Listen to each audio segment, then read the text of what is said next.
Ela me chamou de fracassado. Mas eu estava ganhando 80 mil por mês em silêncio. Eu não quero ficar com um homem que sobrevive de Bolsa Família. Foi assim. Sem gritar. Sem chorar. Só desprezo. Minha esposa colocou a mala na porta e cuspiu aquelas palavras como se eu fosse nada. 5 anos juntos. 5 anos dividindo teto, sonhos e contas.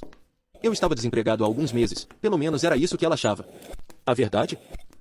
Eu acordava todos os dias às 6 da manhã, colocava uma roupa simples e saía dizendo que ia procurar trabalho. Ela revirava os olhos. Dizia que eu não tinha ambição. Que homem de verdade traz dinheiro para casa.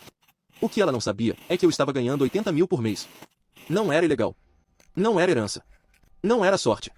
Era estratégia. Anos antes, comecei a investir escondido. Aprendi sobre mercado digital, participações silenciosas, contratos de consultoria que pagavam absurdamente bem. Vivi abaixo do padrão de propósito. Carro velho. Roupas simples. Nada de ostentação. Enquanto ela reclamava que o marido da amiga tinha trocado de SUV, eu estava acumulando patrimônio. Mas eu queria testar algo. Queria saber se ela estava comigo pelo que eu construía ou pelo que eu podia mostrar. A resposta veio naquela frase cruel. Ela disse que merecia alguém com futuro. Eu só olhei para ela, segurando a vontade de rir da ironia. Porque naquela mesma semana eu tinha fechado um contrato que garantiria minha estabilidade pelos próximos 10 anos. Ela saiu batendo a porta. E mal sabia que aquela decisão ia ser o maior erro da vida dela. Se ela tivesse esperado mais 30 dias, teria visto tudo mudar. Continuação. Antes de continuar, deixa o like e se inscreve para nos apoiar. 30 dias. Foi o tempo exato entre ela bater a porta e o meu nome aparecer na capa de uma revista de negócios local. Mas antes disso, ela voltou. Não por amor. Não por saudade. Voltou porque descobriu. Um amigo em comum viu meu carro novo. Não era uma SUV chamativa, era um sedã importado discreto, pago à vista. Viu também a casa que eu estava visitando num condomínio fechado. A informação correu rápido demais. Naquela noite, meu celular vibrou. Podemos conversar. Eu quase ignorei. Mas respondi. Ela pareceu diferente. Não tinha mais aquele olhar de desprezo. Tinha curiosidade. Tinha cálculo. Sentou na minha frente e foi direto ao ponto.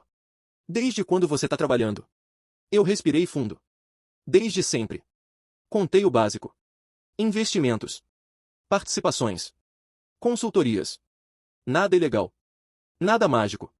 Só estudo, risco e disciplina. Ela ficou em silêncio por alguns segundos. Depois soltou a frase que confirmou tudo. Então você mentiu para mim? Eu poderia ter discutido. Poderia ter jogado na cara dela cada humilhação, cada comparação com o marido de amiga, cada vez que ela disse que eu era acomodado. Mas não precisei. Eu só queria ter certeza de que você ficaria, mesmo se eu não tivesse nada para mostrar. O rosto dela mudou. Porque naquele momento ela entendeu. Não foi falta de dinheiro que acabou com o nosso casamento. Foi falta de caráter. Ela tentou suavizar. Disse que estava frustrada. Que queria segurança. Que tinha medo do futuro. Engraçado. Eu também tinha. Mas eu escolhi construir o meu em silêncio. Ela começou a falar sobre recomeçar. Sobre terapia. Sobre superar essa fase. Fase.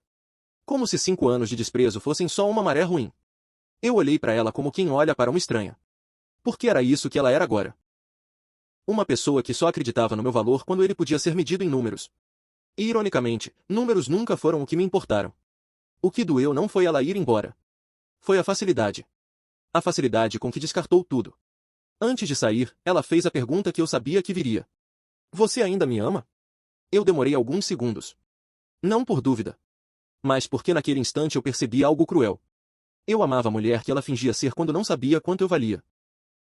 Mas aquela versão nunca existiu de verdade. Eu respeito a história que tivemos, eu disse. Mas eu nunca mais vou aceitar ser tratado como pouco. Ela saiu de novo. Só que dessa vez, sem arrogância. E foi ali que eu entendi. Dinheiro não muda as pessoas. Só revela quem elas sempre foram. Ela não saiu chorando. Saiu em silêncio. E aquele silêncio disse mais do que qualquer pedido de desculpa. Nos dias seguintes, ela tentou manter contato.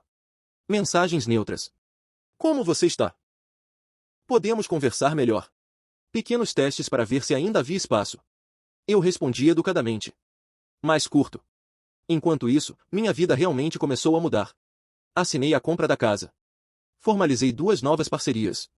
Meu faturamento mensal passou dos 80 para quase 110 mil. E o mais curioso?